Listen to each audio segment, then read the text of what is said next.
Hello student, स्वागत है आपको हमारे यूट्यूब चैनल अभी रॉय पीसीएम क्लासेस में। आज की नई वीडियो के साथ आज जो हम पढ़ने वाले हैं क्लास 12 की फिजिक्स और क्लास 12 की फिजिक्स विषय के अंतर्गत चल रही थी हमारी फर्स्ट बुक और फर्स्ट बुक का सेकंड चैप्टर चल रहा था जिसका नाम था विभव तथा धारता। ठीक है, उसका आज का ये लास्ट टॉपिक है और आज का ये लास्ट टॉपिक हम पढ़ने वाले हैं संधारित्रों का संयोजन। ये लेक्चर नंबर 49 में है। ठीक है नहीं, तो आज के इस लेक्चर में देखेंगे कि संधारित्र संयोजन क्यों किया जाता है और किस प्रकार से किया जाता है और कितने प्रकार से किया जाता है। ठीक है नहीं, तो आज का ये वीडियो है बहुत ज्यादा इंपॉर्टेंट है। बोर्ड एग्जाम में 5 अंक का ये प्रश्न पूछा जाता है, इसलिए इसे अवश्य तैयार करें। ठीक है, तो आज के इस लेक्चर में इसको हम स्टार्ट करने वाले हैं।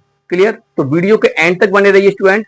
और स्टूडेंट यदि आप हमारे चैनल पर नए हैं तो चैनल को सब्सक्राइब कर लीजिए, बेल आइकन को प्रेस कर ऑल पे क्लिक कर दीजिए, आने वाले वीडियो की नोटिफिकेशन आपको मिलती रहे। ठीक है, चलते हैं वीडियो को स्टार्ट करते हैं। तो चलिए स्टूडेंट बात करते हैं संधारित्रों का संयोजन यानी कि कॉम्बिनेशन ऑफ कैपेसिटर, यानी कि संधारित्रों का संयोजन किस प्रकार से किया जाता है। ठीक है, अब संधारित्रों का संयोजन करने की आवश्यकता क्यों पड़ गई। जैसे मान लीजिए अगर हमें 6 माइक्रोफैराड का संधारित्र चाहिए, 6 माइक्रोफैराड का। ठीक है नहीं, अगर मार्केट में आप गए हैं लेने के लिए कि 6 माइक्रोफैराड का हमें संधारित्र चाहिए, वहां पर आपको 3 माइक्रोफैराड का दिया गया है और आपका 2 माइक्रोफैराड का दिया गया है।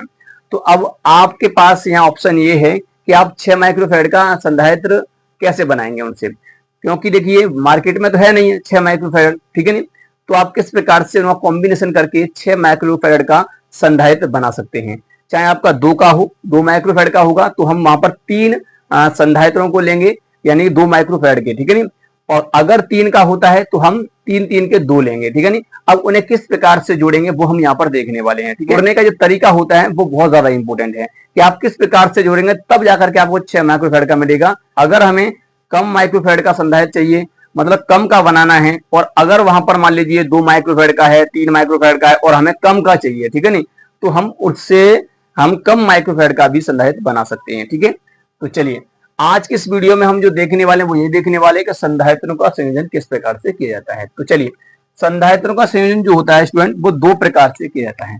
पहला होता है आपका क्या, श्रेणी क्रम संयोजन। पहला कौन सा होता है, श्रेणी क्रम संयोजन, श्रेणी क्रम संयोजन। ठीक है, सीरीज कॉम्बिनेशन। ठीक है नहीं, और दूसरा जो होता है वो होता है समांतर क्रम संयोजन, समांतर क्रम संयोजन। ठीक है नहीं, समांतर क्रम संयोजन। क्लियर, श्रेणी क्रम संयोजन और समांतर क्रम संयोजन, ये 2 प्रकार से हम संधारित्रों का संयोजन करते हैं। ठीक है, तो सबसे पहले हम देखेंगे श्रेणी क्रम संयोजन क्या होता है। सिंपल सी बात है, जिसमें संधारित्रों को, आपके पास कई सारे संधारित्र हैं, उनको अगर जोड़ना है तो आप जोड़ कह सकते हैं उनको आपस में मिला करके। अब कैसे जोड़ना है आपको, चाहे आप उसे श्रेणी क्रम में जोड़िए चाहे आप समांतर क्रम में जोड़िए, तो ये 2 तरीका है आपको जोड़ने का संधारित्रों को। तो श्रेणी क्रम में किस प्रकार से जोड़ते हैं संधारित्र को और समांतर क्रम में किस प्रकार से जोड़ते हैं संधारित्र को, वो हम यहाँ पर देखने वाले हैं। और इनका छोटा सा एक प्यारा सा फॉर्मूला आता है, उसको भी देखना है, क्योंकि इनसे क्या होता है, न्यूमेरिकल किया जाता है। अगर बोर्ड एग्जाम में इससे संबंध कोई सवाल आएगा तो आपका इन दोनों सूत्रों से संबंधित होगा। ठीक है, यानी कि अगर संधारित्र संबंधित अगर कोई सवाल आएगा तो श्रेणी क्रम या संयोजन से संबंधित होता है, यानी श्रेणी क्रम संयोजन से या समांतर क्रम संयोजन से संबंधित होता है। तो श्रेणी क्रम से अगर कोई सवाल आता है तो किस प्रकार से करेंगे, न्यूमेरिकल आता है तो, और अगर समांतर क्रम से आता है तो किस प्रकार से करेंगे। ठीक है, तो चलिए सबसे पहले हम बात करेंगे श्रेणी क्रम संयोजन की। ठीक है, तो चलिए स्टूडेंट बात करते हैं हम, सबसे पहले हम बात करेंगे श्रेणी क्रम संयोजन, श्रेणी क्रम संयोजन। ठीक है, सभी हेडिंग लगा लेंगे, श्रेणी क्रम संयोजन। सीरीज कॉम्बिनेशन से इंग्लिश में बोला जाता है, सीरीज कॉम्बिनेशन। ठीक है नहीं, आप संधारित्र का श्रेणी क्रम संयोजन तो आप बोलेंगे सीरीज कॉम्बिनेशन ऑफ कैपेसिटर। ठीक है नहीं, तो श्रेणी क्रम संयोजन होता क्या है समझिए पहले, बहुत ही आसान तरीका से समझ में आएगा, कहीं पर भी आपको दिक्कत नहीं आएगी, बस समझ चलिए। ठीक है, तो श्रेणी क्रम संयोजन को समझने के लिए आपको यहाँ पर 2 संधारित्र लेने पड़ेंगे, या 2 लीजिए 3 लीजिए। ठीक है, हम यहाँ पर 3 संधारित्र को लेकर चलेंगे या 2 संधारित्र को लेकर चलेंगे, आपको ज्यादा संधारित्र नहीं लेने हैं। ठीक है नहीं, कि उसका डायग्राम ही बनाते रहो। ठीक है नहीं, तो बहुत ही कम लेना है। तो चलिए, श्रेणी क्रम संयोजन का मतलब क्या है वो समझिए पहले। तो यहाँ पर सिर्फ डायग्राम से क्लियर करेंगे, उसके बाद इसका जो थ्योरेटिकल वाला पार्ट है वो भी लिख लेंगे, ठीक है। तो समझिए, आप इतना तो जानते हैं कि संधायत्र कैसा दिखाई देता है। तो मैंने आपको पढ़ाया है संधायत्र के बारे में। देखिए, इस प्रकार से दो प्लेट होती है संधायत्र में, ठीक है। आप ज्यादा बड़ा नहीं बनाएंगे क्योंकि हमें यहाँ पर कैलकुलेशन भी करना है। तो देखिए, ये है, इसमें इस प्रकार से इलेक्ट्रोड लगे हुए होते हैं। ये तुम्हारा इलेक्ट्रोड लगा हुआ है इस प्रकार से, ठीक है। ये आपका एक संधायत्र है। इस पर मान लीजिए आपका प्लस क्यू आवेश, इस पर तुम्हारा माइनस क्यू आवेश होता है ना, होता है। इसी प्रकार से हमने ये आपका एक संधायत्र है। क्या है ये? एक संधायत्र होता है, क्लियर। क्योंकि इस वाली प्लेट पर प्लस होता है और इस वाली प्लेट पर माइनस आवेश होता है। अब देखिए हम क्या करेंगे, इसी के अब देखिए यहाँ जो है श्रेणी क्रम संयोजन, तो हमें श्रेणी क्रम में जोड़ना है। तो श्रेणी क्रम किस प्रकार से होता है? एक के बाद एक को जोड़ते चले जाइए, इस प्रकार से ऐसे करके जोड़ेंगे। इसी के पास हम तीसरा ले लेते हैं, ठीक है। इस प्रकार से जोड़ेंगे। हम ज्यादा संधायत्र यहाँ पर नहीं लेंगे, इतना ही काफी है फिर, ठीक है। तो ज्यादा संधायत्र नहीं लेने हैं, इतना ही लेना है। इस पे भी क्या होगा, आपका प्लस आवेश होगा, इस पे माइनस होगा, इस पे भी प्लस होगा, इस पे माइनस होगा, ठीक है। नहीं, क्यों होगा ये?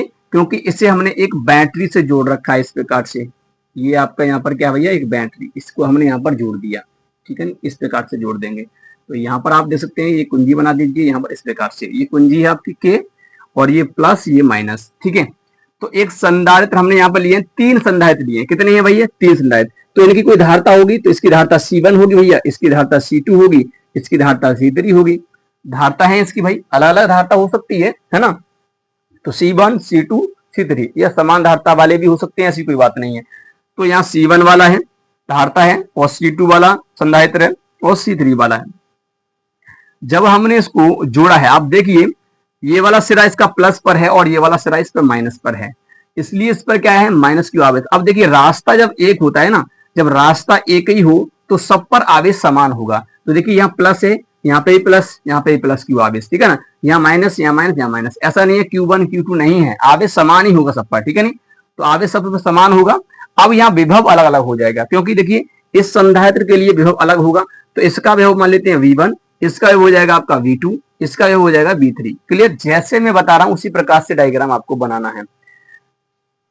तो स्टूडेंट, इस प्रकार से हम श्रेणी क्रम संयोजन में जोड़ते हैं, ठीक है। नहीं, इसमें होता क्या है, देखिए ये संधायत्र होते हैं, संधायत्र को हम क्रम में जोड़ते हैं, एक के बाद एक को जोड़ा जाता है, ठीक है। नहीं, आप देखिए ये पहला संधायत्र, ये दूसरा संधायत्र, ये तीसरा संधायत्र है। हमने क्या किया है कि पहले संधायत्र की जो प्रथम प्लेट है उसको हमने बैटरी के धन सिरे से जोड़ रखा है, ठीक है। नहीं, और इसकी जो दूसरी प्लेट है उससे हमने दूसरे संधायत्र की धनात्मक प्लेट को जोड़ रखा है। इसी प्रकार से अगला जो आएगा आपका, तो अगले वाले तीसरे संधायत्र की प्रथम प्लेट को द्वितीय संधायत्र की दूसरी प्लेट से जोड़ दिया जाता है, ठीक है। नहीं, और जो अंत में आपका जो होता है, तो इसी प्रकार से अगर हम इसी प्रकार से संधायत्र को जोड़ते चले जाते हैं तो वो हो जाता है हमारा श्रेणी क्रम संयोजन, ठीक है। नहीं, जब संधायत्र को एक क्रम में जोड़ दिया जाता है, चाहे कितने भी संधायत्र हो, तो वो हो जाता है श्रेणी क्रम संयोजन। इनकी ये धारता अलग अलग है, ठीक है। नहीं, अब देखिए रास्ता जब एक होता है तो भैया इन पर आवेश समान होगा सब पर, इस वाले पर भी, इस वाले पर भी और इस वाले पर भी, परंतु यहाँ विभव अलग अलग हो जाएगा, V1, V2, V3 हो जाएगा। क्लियर? तो इस प्रकार से होगा। तो चलिए स्टूडेंट, उम्मीद करते हैं ये तो यहाँ तक डायग्राम समझ में आ गया होगा, ठीक है। चलिए, अब आपको इसकी थ्योरी लिखनी है। थ्योरी में क्या लिखना है? थ्योरी में लिखना है कि माना तीन संधारित्र C1, C2, C3 हैं जो एक बैटरी से श्रेणी क्रम में संयोजित किए गए हैं, जिन पर आवेश समान है परंतु विभव V1, V2, V3 है। परपथ में लगे सभी संधारित्रों का कुल धारता क्या होगा, ठीक है। नहीं, हमें ये गणना करना है। चलिए, तो ये आपकी इसकी थ्योरी हो जाएगी, आप लिख लेंगे, ठीक है स्टूडेंट। चलिए, अब हम यहाँ पर कैलकुलेशन करेंगे। तो कैलकुलेशन सबसे पहले करना क्या है, देखिए ये पहला संधारित्र है। अब आपको कैलकुलेशन आगे बढ़ाना कैसे, वो यहाँ पर देखिए, हमें तो धारता निकालनी है। कुल धारता क्या होगी, यानी कि इन सबको जोड़ना है हमें, है ना। अब किस प्रकार से जोड़ना है वो हम यहाँ पर देखेंगे। आवेश समान है, विभव अलग अलग है, तो हम पहला संधारित्र यहाँ पर लेंगे। सबसे पहला देखिए, आपको डेरिवेशन जब करना है ना, तो यहां से देखिए, यहाँ V1 दिया है तो यहीं से करना है, हमें V1 निकालना है, इनका विभव निकालना है। ठीक है नहीं। हम सबसे पहले परिपथ का कुल विभव निकालेंगे। चलिए, तो सबसे पहले लिखेंगे परिपथ का, सबसे पहले लिखिए आप परिपथ, परिपथ का कुल विभव, कुल विभव बताइए क्या होगा।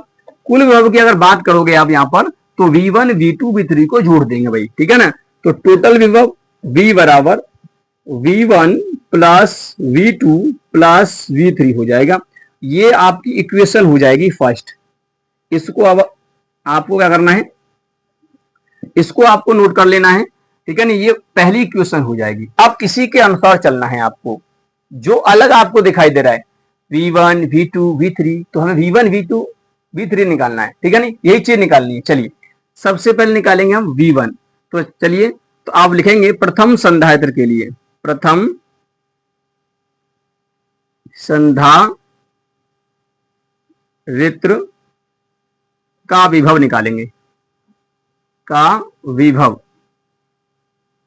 तो विभव के लिए फॉर्मूला क्या होता है, हम जानते हैं कि एक फॉर्मूला आपने पढ़ रखा है, C बराबर होता है Q अपॉन में V। अगर यहां से V निकालोगे तो क्या हो जाएगा, C नीचे आ जाएगा, आएगा नहीं आएगा, इस प्रकार से हो जाएगा। तो यहां पर क्या हो जाएगा, तो देखिए V बराबर जो हो जाएगा वो हो जाएगा, पहला हम निकाल रहे हैं V1, प्रथम संधारित्र के लिए विभव निकाल रहे हैं तो V1 है, तो ये V1 लेंगे यहां पर। और आवेश क्या भैया, सेम आवेश है, तो आवेश तो समान ही है, Q अपॉन में धारता कितनी है, पहले वाले की C1 है। क्लियर। इसी प्रकार से आपको दूसरे संधारित्र का विभव निकालना है। तो चलिए आप निकालेंगे यहां पर द्वितीय संधारित्र का विभव। इसका अगर विभव निकालोगे तो निकालिए, तो V2 बराबर जो आएगा वो आवेश समान है, धारता इसकी अलग है, C2 है। क्लियर। इसी प्रकार से करना है। V2 निकल आया। आप इसी प्रकार से आप निकालेंगे तीसरे के, तो आप लिखाएंगे तृतीय संधारित्र का विभव निकालेंगे, का विभव जिस प्रकार से मैं बता रहा हूं उसी प्रकार से करना है। तो V3 बराबर क्या हो जाएगा, आवेश समान है, धारता C3 है। ये निकल आया। तीनों का निकाल लिया, तीनों का उठाकर क्या रख देना भैया, समीकरण फर्स्ट में रख देना। चलिए रखते हैं यहाँ पर समीकरण फर्स्ट से अब करना है आपको, और अब कुछ नहीं करना है आपका, बस हो गया, बस इतना ही है। चलिए, तो अब क्या करेंगे, हम समीकरण फर्स्ट में रख देंगे। चलिए इतना यहाँ पर नोट कर लीजिए। तो हमने यहाँ पे क्या किया, समीकरण जो फर्स्ट था उसमें हमने ये मान रख लिए हैं, जो भी मान हमने निकाले थे, ठीक है नहीं। तो जो पहले वाले का रखा है तो वो हमने क्या रखा था, V1 का मान Q upon C1 plus Q upon C2 plus Q upon C3, ये हमने यहाँ पे मान रख लिए हैं। अब देखिए कर क्या सकते हैं, इसमें कुछ नहीं करना है, ऊपर जो दिखाई दे रहा है सेम दिखाई दे रहा है, ऊपर वाला ले लीजिए, Q निकाल लो कॉमन इसमें से, तो भैया बचेगा नीचे C1 नीचे, ठीक है ना, और यहाँ पर बचेगा C2 और यहाँ बचेगा भैया C3 बचेगा। इस प्रकार से होगा। अब इस Q को जो गुणा में है, इस पूरे वाले को एक देखिए, एक पूरा, ठीक है नहीं, और ये यहाँ पर जो गुणा में है, तो कोई चीज गुणा में होती है तो अगर उसे हम वहां से किसी के पास लेके जाएं, मतलब इसके पास लेके आएंगे तो भाई भाग में जाएगा केवल, ठीक है ना। तो यहां से ये इसमें आएगा, भाग में आएगा, तो V अपॉन में Q हो जाएगा बराबर यहाँ 1 अपॉन में C1 हो जाएगा प्लस 1 अपॉन में C2 हो जाएगा प्लस 1 अपॉन में C3 हो जाएगा। होगा नहीं होगा, इस प्रकार से हो जाएगा। अब देखिए यहाँ पर V अपॉन Q क्या होता है, कुछ नहीं होता है। V अपॉन Q तो कुछ नहीं होता है, V अपॉन Q नहीं होता है, होता क्या है, होता है Q अपॉन C, है ना। अगर जब Q अपॉन C है, अगर मैं इसको उल्टा कर दूं तो V अपॉन Q, तो इसका मतलब ये भी उल्टा हो जाएगा, 1 अपॉन C हो जाएगा। तो मैं कह सकता हूं कि इसकी जगह पर क्या ले सकते हैं हम, 1 अपॉन C ले सकते हैं। क्लियर। और क्या हो जाएगा फिर ये 1 अपॉन C1 प्लस C2 हो जाएगा, यहाँ पर भैया ये 1 अपॉन C3 हो जाएगा। तो आपका ये निकल आया फॉर्मूला। इसका मतलब ये है कि ये है आपका श्रेणी क्रम संयोजन। क्या है भैया, श्रेणी क्रम संयोजन। अब अगर आप यहां पर देखोगे, जो प्रतिरोध वाला संयोजन होता है, आपने 10th क्लास में पढ़ा होगा प्रतिरोधों का संयोजन, वहां पर श्रेणी में जो हम जोड़ते हैं तो वो आता है R1 R2 R3, इस प्रकार से आता है, ठीक है। तो वहां प्रतिरोध बढ़ता है, परंतु यहाँ देखिए बट्टे में है, यहाँ पर घटेगा। क्या होगा, घटेगा। अगर आपने संधारित्र को श्रेणी क्रम में जोड़ दिया, 2 माइक्रोफैराड का, मान लीजिए ये आपका 2 माइक्रोफैराड, ये भी 2 माइक्रोफैराड, ये भी 2 माइक्रोफैराड। अब आपसे कहा जाएगा इसको जोड़िए। जब आप जोड़ोगे तो ये वाला सूत्र इस्तेमाल करेंगे, ना कि आप जो आपने 10th क्लास में पढ़ा था R1 R2 इस प्रकार से नहीं, C1 C2 नहीं करना है। तो श्रेणी क्रम में ये फॉर्मूला होता है। अगर इससे आप जोड़ोगे तो 1/2 प्लस 1/2 प्लस 1/2 है ना, इसी प्रकार से होगा। जब लासा लोगे तो 2 लासा आएगा, सबका जोड़ेगा ये 3 हो जाएगा, यानी कि 3/2 भाग लगाओ कितना हो जाएगा, देखिए पलट दो, इसको पलट देंगे है ना, तो ये हो जाएगा आपका क्या हो जाएगा 2/3। क्यों? क्योंकि हम 1/c है, c निकालेंगे तो पलटेंगे ना इसको हम, तो इसको पलटेंगे तो ये हो जाएगा 2/3। अब भैया देखिए कितना छोटा वैल्यू है ना, नीचे वाला बड़ा है, भाग लगाएंगे पॉइंटों में आएगा तो कम आएगा। पहले 2 माइक्रोफैराड का था, एक ही था 2 माइक्रोफैराड का, तो इसका मतलब ये है कि ये कम आता है, ठीक है नहीं। तो इसमें जो प्रतिरोध आएगा, सॉरी जो क्या कहते हैं धारता जो आएगा वो कम आएगा। समझ में आया कि नहीं आया? तो बस इतना अंतर है, जो प्रतिरोध होते हैं उसका ठीक उल्टा है। यहाँ पर देखिए श्रेणी क्रम में जो प्रतिरोध होता है R1 R2 R3 इस प्रकार फॉर्मूला होता है, परंतु यहाँ देखिए 1/C1 1/C2, यहाँ पर जो समांतर क्रम वाला जो फॉर्मूला था प्रतिरोध का वो फॉर्मूला है यहाँ पर ये, ठीक है नहीं, वैसा ही तो है बिल्कुल। चलिए तो अब ये तो था आपका 3 के लिए। अगर मान लीजिए n संधारित्र होते तो n संधारित्र के लिए, n संधारित्र के लिए, n संधारित्र के लिए, ठीक है नहीं, तो n के निकालेंगे तो कुछ नहीं करना है, बस ऐसे बढ़ाते जाइए। 1/c बराबर 1/c1 plus 1/c2 plus 1/c3 plus 1/c4 plus ऐसे करके जाएंगे कहां तक 1/cn तक कर देंगे। इस प्रकार से हो जाएगा। ये आपका फॉर्मूला हो गया श्रेणी क्रम का, भूल मत जाना, ठीक है नहीं, यही फॉर्मूला है, इसी को तैयार करना है, ठीक है। उम्मीद करते हैं श्रेणी क्रम संयोजन आपको समझ में आ गया होगा। यही होता है श्रेणी क्रम संयोजन, बस केवल यहाँ जो धारता होता है वो कम आपको मिलेगा, जो सबसे बड़ा लगा होगा ना उससे भी कम होगा, ठीक है नहीं। अगर यहाँ 2 होता, यहाँ 3 होता, यहाँ 4 होता माइक्रोफैराड का, तो भैया जो सबसे छोटा है ना उससे भी छोटा आता है ना, और जो बड़ा होगा उससे तो बिल्कुल ही छोटा है ना। तो यहाँ पर छोटी वैल्यू आती है श्रेणी क्रम में। तो श्रेणी क्रम में अगर आप जोड़ना चाहते हैं संधारित्र कैपेसिटर जो पंखा में लगा होता है, 2 को जोड़ते हैं तो उनको हम समांतर क्रम में जोड़ते हैं, ना कि श्रेणी क्रम में।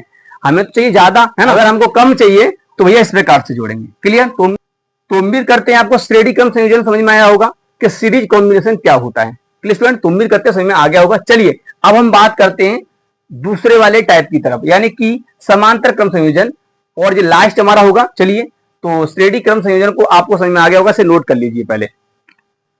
चलिए स्टूडेंट बात करते हैं हम समांतर क्रम संयोजन की। तो दूसरा आप हेडिंग लगाएंगे समांतर क्रम संयोजन, समांतर क्रम संयोजन, समांतर क्रम संयोजन, ठीक है नहीं। इससे इंग्लिश में जो बोला जाता है वो पैरेलल कॉम्बिनेशन बोला जाता है, ठीक है। तो अगर आप इसकी इंग्लिश लिखना चाहते हैं तो लिख लीजिए पैरेलल, ठीक है नहीं, पैरेलल कॉम्बिनेशन, कॉम्बिनेशन,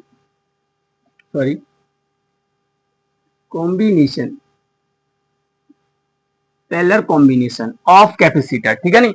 अब समांतर क्रम संयोजन क्या होता है समझिए, ठीक है नहीं। तो सबसे पहले आप डायग्राम समझेंगे, फिर उसका हम कैलकुलेशन करेंगे, सूत्र भी देखेंगे। तो हम यहाँ पर केवल ज्यादा संधारित्र लेके नहीं चलेंगे, 2 या 3 लेके चलेंगे, ठीक है, ताकि हमारा आसान हो जाए कैलकुलेशन। चलिए तो समझिए, सबसे पहले हम क्या करेंगे, यहां पर हम संधारित्र लेते हैं। ये आपका एक पहला संधारित्र हो गया, इस प्रकार से छोटा सा बनाएंगे ताकि यहां पर बन जाए, ठीक है, इस प्रकार से। ये आपका पहला संधारित्र है। दूसरा संधारित्र आपका ये हो गया यहां पर इस प्रकार से, और तीसरा हो गया भैया आपका इस प्रकार से। क्लियर? इस प्रकार से हो जाएगा। अब ये 3 संधारित्र आपको दिखाई दे रहे हैं यहां पर, ठीक है नहीं। इन तीनों संधारित्रों को हमें जोड़ना है। तो किस प्रकार से जोड़ना है, देखिए इस प्रकार से जोड़ेंगे, इसको इससे जोड़ दीजिए और इसको इससे जोड़ दीजिए, ठीक है। इसी प्रकार से यहां पर देखेंगे तो इसको इससे जोड़ो और इसको इससे जोड़ो, ठीक है, इसी प्रकार से बनाएंगे डायग्राम। अब इसको करते क्या है, इसको हम एक बैटरी से जोड़ देते हैं भाई। क्या करते हैं, बैटरी से। तो यहाँ कहीं पर देखिए बैटरी नीचे से कर दीजिए या कहीं से भी कर दीजिए, इसे बैटरी से जोड़ देंगे, ठीक है नहीं। यहाँ जगह नहीं है, आप देख लेंगे, मैं आपको बता दे रहा हूँ कि इसको हमने प्लस से जोड़ रखा है और इस वाले को माइनस से जोड़ रखा है। ये इसका ए सिरा है और ये इसका बी सिरा है। क्लियर? ये 3 संधारित्र लिए, इनकी धारता भैया अलग अलग होगी, C1 C2 C3 होगी। अगर आपसे कहा जाए जब ये बैटरी से जुड़े हुए होंगे, आप जोड़ लेंगे इनको, ठीक है नहीं, जैसे मैंने पहले वाला जोड़ा था। अब यहाँ पर अगर आपसे कहा जाए कि यहाँ पर रास्ता क्या है, तो ये प्लस आवेश जाएगा तो इसमें भी जाएगा, इसमें भी जाएगा, इसमें भी जाएगा, अलग अलग जाएगा ना। तो इसमें भैया आवेश अलग जाएगा तो इसमें जाएगा Q1, इसमें जाएगा तो इसमें जाएगा Q2, इसमें जाएगा तो भैया इसमें जाएगा Q3 आवेश, है ना। इसी प्रकार से जाएगा आवेश, तीर सही से लगाना है इस प्रकार से। क्लियर। अब इसमें होता क्या है कि ये पहला संधारित्र था, ये दूसरा था, ये तीसरा था। तो पहले वाली धारा C1, दूसरे की C2, फिर तीसरे की C3 है, इस प्रकार से है। तो इस प्रकार से इनको जोड़ा जाता है। ठीक है। अब रास्ता सबका अलग अलग है तो आवेश भी अलग अलग होगा। अब ये पहला संधारित्र है, ये दूसरा संधारित्र है, ये तीसरा है, इनकी धारता भी अलग अलग होगी। अब अगर आपसे कहा जाए कि इनका विभव क्या होगा, तो देखिए आपको विभव केवल विभवांतर जो निकाला जाता है वो दो बिंदुओं के बीच का निकाला जाता है।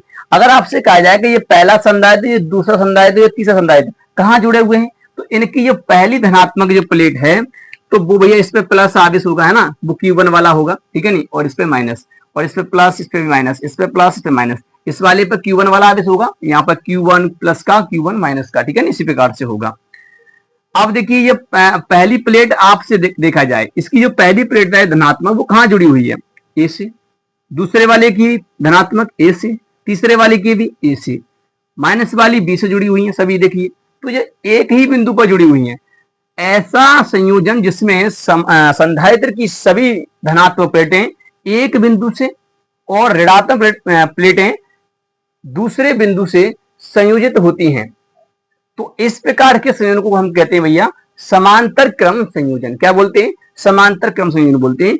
अब जब एक ही बिंदु, देखिए एक बिंदु ये है, एक बिंदु ये है, तो दो बिंदुओं के बीच हम क्या देखते हैं, यानी कि डिफरेंस देखते हैं, किसका, पोटेंशियल डिफरेंस, यानी कि विभवांतर यहां पर देखा जाता है। तो विभवांतर भैया समान आएगा, इसका विभव क्या होगा, V होगा, इसका भी V होगा, इसका भी V होगा, विभव समान होगा, विभव नहीं बदलेगा, विभव तो एक ही है। देखिए ये दो ही पॉइंट तो हैं, इन दो पॉइंटों के बीच का विभव इनके बीच में ही लगा हुआ है। ठीक है नहीं, वहां पर अलग अलग पॉइंट थे, वहां पर क्या थे, अलग अलग। पहला संधारित्र यहां लगा था तो ये दो पॉइंट हो गए, फिर दूसरा लगा था वो भी दो पॉइंट हो गए, तो दो पॉइंटों के बीच का विभवांतर देखा जाता है। तो यहाँ पर ए और ये बी, तो इनके बीच का विभवांतर क्या होगा, समान होगा, जो यहाँ होगा वो यहीं पर होगा। ठीक है नहीं, इस प्रकार से हो जाएगा। तो ये हो गया आपका श्रेणी क्रम के लिए डायग्राम। अब देखिए आप कैलकुलेशन में करना क्या है, अब आपने अब देखिए आपको करना क्या होगा, कैसे समझेंगे इसका कैलकुलेशन किस प्रकार से किया जाएगा। तो यहाँ जो अलग आपको दिखाई दे रहा है बस वही लेना है। क्या दिखाई दे रहा है अलग, देखिए ये तो पहले वाले में भी था, जो मैंने श्रेणी क्रम बताया था, C1 C2 C3 था। विभव यहाँ पर समान है तो ये तो भाई लेंगे नहीं हम, जब यहाँ पर Q1 Q2 Q3 अलग अलग दिखाई दे रहा है तो बस आप यही लीजिए, परिपथ का कुल आवेश निकालिए। चलिए तो सबसे पहले आप क्या करेंगे, इसकी थ्योरी लिखेंगे। थ्योरी में क्या लिखेंगे कि माना तीन संधारित्र C1 C2 C3 हैं जो एक बैटरी से समांतर क्रम में संयोजित किए गए हैं। इन पर आवेश क्रम से Q1 Q2 Q3 है। क्या है, Q1 Q2 Q3 है। ठीक है नहीं, तब संधारित्रों का कुल धारता क्या होगा। ठीक है नहीं, बस इतना ही हमें करना है और ज्यादा से ज्यादा कुछ नहीं लिखना है थ्योरी में। ठीक है ना, जो कुछ आपको दिखाई दे रहा है उतना ही लिखना होता है। चलिए सबसे पहले आपको अलग दिखाई दे रहा है Q1 Q2 Q3 है ना, इस सभी को जोड़ देंगे क्योंकि हमें कुल आवेश निकालना है। तो निकालिए परिपथ का कुल आवेश, परिपथ का कुल आवेश, परिपथ का कुल आवेश यहां पर अगर निकालोगे तो कैसे निकालेंगे, Q कुल निकालना होगा तो Q मान लीजिए केवल सिंपल Q, और ये हो जाएगा Q1 plus Q2 plus Q3। इसे हम समीकरण भैया फर्स्ट मान लेंगे। क्या मान लेंगे, समीकरण फर्स्ट मान लेंगे इसको हम। यहाँ पर ये कुल है तो भाई आप इस पर नेट लिख दीजिए, और नहीं भी लिखेंगे तो भी चलेगा। ठीक है ना, तो ये Q हमने निकाल लिया। इस पूरे परिपथ का जो आवेश है भैया वो यही होगा। इन सभी को जोड़ देंगे, इनको जोड़ के ही तो बनेगा जो आवेश बनेगा। बस अब हमें इस पर फोकस करना है, हमें Q1 निकालना है। फॉर्मूला मैंने आपको बता रखा था, C बराबर Q/V1 V। अगर हमें Q निकालना है तो इसका इसमें गुणा कर देंगे, C भी हो जाएगा, होगा नहीं होगा, इसी फॉर्मूला का अप्लाई करना है। तो चलिए, तो यहां पर हम क्या करेंगे, यहां पर लिखेंगे सबसे पहले हम प्रथम संधारित्र पर आवेश। तो मैं यहां पर लिख नहीं रहा हूं, आप लिख लेना। ठीक है नहीं, तो प्रथम संधारित्र के निकालेंगे तो भाई कैसे निकल के आएगा, तो आप इस फॉर्मूला को लगाइए। तो यहां पहले के निकाल रहा हूं तो Q1 आवेश निकालूंगा, तो Q1 आवेश और धारता C1 है, विभव तो समान रहेगा। ऐसे ही दूसरे के निकालूंगा तो आएगा Q2 बराबर C2V। तीसरे के निकालूंगा तो आएगा Q3 बराबर C3V। इस प्रकार से होगा। इन सभी को उठा करके कहां रखना है भैया, हमें रख देना है समीकरण फर्स्ट में रख देंगे, ठीक है नहीं। तो चलिए समीकरण फर्स्ट में अगर हम मान रखेंगे यहां पर, तो समीकरण फर्स्ट से, अब समीकरण फर्स्ट से करेंगे तो इसमें मान रखेंगे उठा के, तो रखिए। तो क्यू नेट जो आएगा वो ये आपका, तो कितना होगा यहां रख दीजिए, तो C1V plus C2V plus C3V इस प्रकार से होगा। होगा नहीं होगा, रख दिए मैंने यहां पर मान, ये सारे मान यहां रख दिए। अब देखिए इसमें क्या मिल रहा है, इसमें सेम V जो है वो सेम है, निकाल लीजिए। तो क्यू नेट जो होगा वो कितना हो जाएगा, यहाँ देखिए V जो सेम है तो V को बाहर निकाल लेंगे, तो V अंदर बचेगा C1 plus C2 plus C3। Clear. अब इस V को नीचे ले आएंगे, कहां ले आएंगे भाई, नीचे ले आएंगे, ठीक है नहीं। देख लेते थोड़ा सा जगह है कि नहीं, इसमें नीचे कट रहा है। चलिए मैं इसको यहां से ऊपर से साफ कर देता हूं, पहले आप इसे नोट कर लीजिए, ऊपर से करता हूं इसे थोड़ा सा। आप देखिए इसे ऊपर करेंगे यहां पर, तो भैया क्यू नेट जो होगा वो कितना हो जाएगा, V बराबर आपको जो दिया है C1 plus C2 plus C3, यही तो दिया है। इस V को बट्टे में ले आएंगे तो क्यू नेट तो आपका यहाँ पर है ही है, और ये नीचे क्या हो जाएगा, V हो जाएगा, और C1 plus C2 plus C3 हो जाएगा। ये क्या होता है बताइए, Q अपॉन V क्या होता है, Q अपॉन V जो होता है C होता है। तो यहाँ पर C जो निकल के आया वो कुल होगा, यानी कि हम कुल कह सकते हैं, कुल धारता होगी। तो आप कुल भी लिख सकते हैं यहाँ पर, या नेट धारता लिख सकते हैं, ऐसे पहले वाले में भी कर सकते हैं। तो C कुल लिख सकते हैं यहाँ पर, तो C कुल हो जाएगा C1 plus C2 plus C3, ये हो जाएगा। ऐसे ही जो मैंने पहले वाला डेरिवेशन करवाया है ना इस रेडी में, तो वहां पे भी कुल लिख लेना, ठीक है नहीं, वहां पे लिखना भूल गया हूं मैं। तो कुल होता है वो कुल परिपथ का धारता हम निकालते हैं, तो ये निकला है फॉर्मूला, ये होता है। अगर आपको n के निकालना भैया, n संधारित्रों के लिए, तो n संधारित्रों के लिए, n संधारित्रों के लिए, n संधारित्रों के निकालोगे तो सिंपल सा है। तो C कुल जो होगा आपका वो कितना होगा, फॉर्मूला सिंपल है, C1 plus C2 plus C3 plus ऐसे के dot dot dot dot dot Cn जोड़ देंगे भैया, इसी प्रकार से क्रम में जोड़ेंगे तो ये फॉर्मूला हो जाएगा। हो गया ना, हो गया। तो ये है आपका समांतर क्रम संयोजन। अगर इसमें मान लीजिए ये 2 होता माइक्रोफैराड का, ये भी 2 होता, ये भी 2 होता, समान धारता का मान लीजिए, तो अगर आपसे जुड़वाता, कहता कुल कितना धारता होगा, तो आप जोड़ देंगे ऐसे, तो देखिए ज्यादा आएगा, है ना, आएगा ना, आएगा ज्यादा, ज्यादा आएगा। यहाँ जो जितना बड़ा संधारित्र तो जुड़ा होगा ना, उससे भी बड़ा वैल्यू आएगा यहाँ पर, ठीक है नहीं। तो ये होता है आपका समांतर क्रम संयोजन। ठीक उल्टा है प्रतिरोधों के संयोजन का। क्लियर, जो 10th में आपने पढ़ा होगा। तो ये इस प्रकार से होता है। तो उम्मीद करते हैं आपको समझ में आ गया होगा समांतर क्रम संयोजन क्या होता है। ये फॉर्मूला आपको ध्यान रखना है, ठीक है नहीं, ठीक है। तो ये होता है इसका डेरिवेशन, जो लास्ट डेरिवेशन था आपका ये इस चैप्टर का, ठीक है नहीं, और कई बार बोर्ड एग्जाम में भी आता है, इसलिए इसे अवश्य तैयार करना है। तो देखिए वीडियो जो है आपको लेट सेट मिल पा रहा है, कई सारे दिन हो गए तब से आपको वीडियो नहीं मिल रहा है, क्योंकि देखिए लाइट का प्रॉब्लम है, इसलिए यहाँ पर वीडियो बनाने में बहुत बड़ा दिक्कत होता है, ठीक है नहीं। तो अब जो है आपका जो है वीडियो आता रहेगा। अब देखिए बीच में कह नहीं सकता हूं कि बीच में वीडियो आएगा कि नहीं आएगा, पर आएगा, जरूर आएगा, ठीक है नहीं। बीच में वीडियो आपको मिलता रहेगा, ठीक है नहीं।